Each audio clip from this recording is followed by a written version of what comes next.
And we participated as well in the 1 in 54 Contemporary Art Fair in London on the talks there. And so obviously that was a really great forum to get kind of the leading minds around, these conversations, and to be there and to experience it. And it's exactly it, the rest of Africa is getting on with their thing. They don't really need the South to do it. They're doing it already. They've got brilliant relationships into Europe, the world, the same as we've got.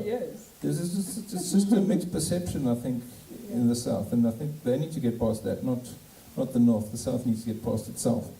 And in terms of the countries that you're dealing with, have you been able to sort of leverage at this stage, or do you see yourself being able to leverage like real sort of country-to-country relationships through sort of the sponsors that you have? Yeah. To leverage that to kind of address these kind of things that we're talking about? Yes, we have definitely managed to leverage with other countries. I mean, we have about 15 countries that within the SADC region that participate within during Africa Month. But the vision is for us to do exhibitions in all the 5 regions of the continent. And working with the department as well, the Department of International Relations, is to strengthen those relationships because, as we said earlier, we need our government to be behind us for us to be able to collaborate with the rest of the continent. And we have managed to. And I think, like you say, you need the government to be behind you. So often people in the arts and culture sector, there's often a reliance on support, in terms of funding of projects and stuff like that. And you kind of know that they're there and they can help, but somehow, how do you get there and how do you get the help, Yeah. And it's great that your project's getting that kind of support. Yeah. Won't you just give me a little bit more insight into sort of the recent projects that you're busy with, and the kind of the hope in terms of the publishing that we can use moving forward to also consolidate a lot of this kind of work, and what sort of what sort of content should we be developing and building, and where should we put that content, and how best to situate that content in terms of taking the conversations forward. And I think just coming back to you about the same way that the kind of the gallery system in South Africa is sort of pigeonholed, and the publishing is too. It's a big challenge that we personally have, trying to just redefine the brand now, because we realise that maybe it's not as relevant right now as it was, a few years ago. And I think, and that's just it, relevance. People can stay relevant for a very short amount of time now, because very soon there's something new and more exciting that pops up because of social media and the like. So you need to totally think differently, like you say, out of the box. And maybe you don't have a gallery, maybe you don't have a physical system, you rather have a physical network that does things. So all of the statistical data exists. Just, they do it with music and they do it with fashion. It just hasn't been done creatively with art. So, there are fixes, and it's about taking the right presentation, the right proposal to the right brands. And it's, again, about collaboration, and it's about partnerships. Are people aware of what they stand to gain from coming to this kind of fair? The kind of engagements that they can, the kind of collaborations they can form, the kind of partnerships, the kind of business relations that can be built. This is not being communicated very clearly to them, because people have their own concerns out there, they have their own businesses that they're running out there. So I think it needs to be communicated in a way that people will really be interested in coming to engage. So it's not so much about resources. People don't have resources to come, because they have resources to go to Europe, they go to America for fairs, so why can't they come to South Africa? Thanks, Ernestine. Beautiful comment. This discussion or this talk is part of extending, opening up the fair, and we have to acknowledge that.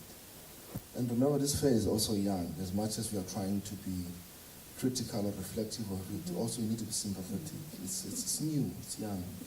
And these processes, they take a while, they require resources.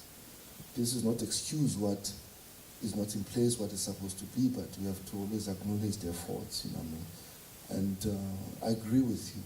And I'm sure maybe the next fair is going to expand. Because remember, there's a model already in South Africa, the Johannesburg Art Fair. When it started, it also started with its own shortcomings. But now it has expanded over years. I see no different with this kind of fair. But that doesn't mean that we should not be critical and reflective. And as I'm saying, this discussion is one of that extension. So that's why I was saying, you know, hopefully the next one, it is going to open up. And remember this, they require like not only resources in terms of money, they require skill. They require people who are going to think effort. So it's only, not only, it's part of that discussion. Maybe the fair, what it needs to do, instead of only planning for the product, which is today or this weekend, it needs to plan events that are building up to the fair. So where you bring these kind of stakeholders, whereby you start to educate different audiences in terms of, also they have a stake. That's why I was trying to say, you know, to say once we start to redefine what it means to be an audience. Audience is not only people who come and look or consume, artists themselves, practitioners, makers, organizers, those are all audiences. You know, so once you collapse that idea, that definition that is in place and open it up, maybe like it's going to create shift. People are going to feel that I have a stake to claim, and they're going to take initiatives. And also what I also want to mention is the saddest part for me with this fair, and I want Brendan to respond. You know, Cape Town, unlike Johannesburg or Durban or Eastern Cape, it is a strong publishing industry. All the best magazines are here in Cape Town. At South Africa, at times, at Rob. As much Joburg is busy, but we don't have this kind of sites. And I don't understand why that is not used to the extent that it should benefit the broader audience, the economy of words, the economy of side of publishing. And I don't understand why this fair, as the Joburg Fair, doesn't also force the television, which everyone looks at, that box that is always in front of us. Why, when I woke up, I look at TV, the morning live, I didn't see the buzz about the fair. I'm not blaming the organizers. All I'm saying is these are also sites that needs to be explored to to bring more audiences. You know what I mean? And for example, why, you know what I mean, there's not a moment of what you call it old age disabilities. You should not shy away from this. Isn't what the government is trying to address in this country, that we have to cater different identities. And I don't see why that cannot be built in part of this. You know, even the Joburg Art Fair that's very established, you know, we've worked with this art fair in terms of delivering the talks. You know, they at least acknowledge the fact that if we did the talks for them on this day, that we would bring some real value to addressing what they need to do in the future in terms of ensuring the longevity of the event. But I think, and knowing their team and who put it together, even though it's a large Italian company that does events all over the world, their resources are still limited in terms of putting this event together. The same way as Art South Africa, our resources are incredibly limited. It's a very small team. It puts out a great product, and people probably think it's got a much bigger team than it really has. And I think that a lot of people working in this space, it's the same issue. So for starters, to grow the industry, you need to grow, you know, the skills around running these organizations, like we touched on a little bit earlier. And in order to do that, we need to get more support. And once that grows and professionalized better, I suppose, we can address a lot of those things. But I agree, especially the looking box, you know, should have been all over this. This is a very sexy product to put on. I'm not attacking those publications or those publishers, even the fair. All I'm asking is, certain spaces could have been explored. And and we don't need to wait for the organizers of the fair. Sure. You know, I mean, also as different players, we need to be proactive to demand a sense of intervention. Sure. You know, that's a beautiful thing about it. As I said, I'm not comparing this fair to the Joburg, because you find different players, they don't wait for the Art Logic to invite them. They go to the fair. They also want to be part of it. I see no different here. So what I'm saying is, sure. Also, I'm speaking to the audience and those who are not here, that also they need, was a problem with what we have. That's why I was earlier speaking about these initiatives that are taking place in different parts of the continent. Those individuals are not waiting for handouts. They are creating, they are innovative, they are establishing. So they go out, they ask. If they don't get, they look for different kind of avenues for those. And one of the problems with what we have in South Africa is this dependency syndrome. Whether it's unemployment grind or child grind, we complain, we don't demand. Because we are not educated enough to have a right to claim. We are so passive, and thanks to apartheid anyway. So the point is that maybe it is that we need. I'm speaking to the audiences here, I'm speaking to myself, that instead of keep on blaming the fair, the organizers, the initiative is there in place. Also, we need, hence I'm acknowledging what South Africa is doing with this series of talks, but also for individuals in the crowd, they also need to demand and say, next time I want to be part of it. So they can send proposal, they can force the fair to open up. But I think, like you said, a lot of people on the continent are resourceful and they're doing it anyway.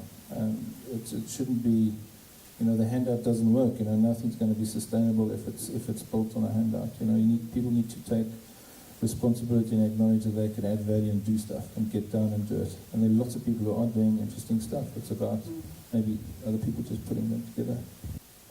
We're also a little isolated. We isolate ourselves. We don't work together as a group. And when we work together as a group, we are able to support each other. We're able to sort of mobilize more resources, not in terms of finances, but in terms of expertise, in terms of... Like fans and Art South Africa working more closely together. Exactly, that kind of thing. That sort of thing. Because, for example, as a Menka Gallery, I'm representing a Menka Gallery here. Oliver is in London doing the Art 14. He's going to Dubai. And the Nigerian government doesn't support him. Doesn't even think about it. He has to raise the resources himself to do what he needs to do. And that's how we do things in Nigeria. You just get up and do it. Because nobody's going to do it for you if you don't do it. And I think we must also realize that an art fair is a trade fair in all reality, and you've got to respect that. They have financial obligations to the gallery, and they also need to make money out of it. That's what they do. They don't have necessarily a social responsibility to this type of collaboration. If we had to set up, and quite rightly, Tembi, if we had to find a place in the Boerkaap and have this conversation, you know what, we probably would get more media out of it than the media. Yeah, I think it's how we communicate to that audience. She spoke about her friends not being a part of this, but I think it's the communication. How do we communicate to that audience? How do we send the message out so that they can be a part of this experience?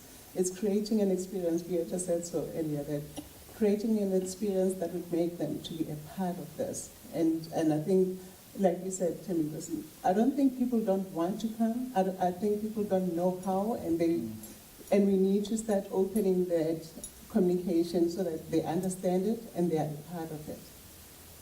That's a question. I think the other thing we mustn't lose sight of is that we're almost sitting in the middle of a transition period. So we've been quite critical in many ways, but I think a lot of this stuff is happening and people are doing things, and it potentially will and could turn the corner. In 2 or 3 years' time, you might see a very different art fair. And the World Design Capital itself, in Cape Town, it's addressed all of these issues in a very complex and in-depth way. And I think a lot of those kinds of projects, they're trying to put them on the map, and they're starting to create, sort of the cultural tourism within, the Western Cape around that too. So I'm sure we'll see lots more exciting stuff.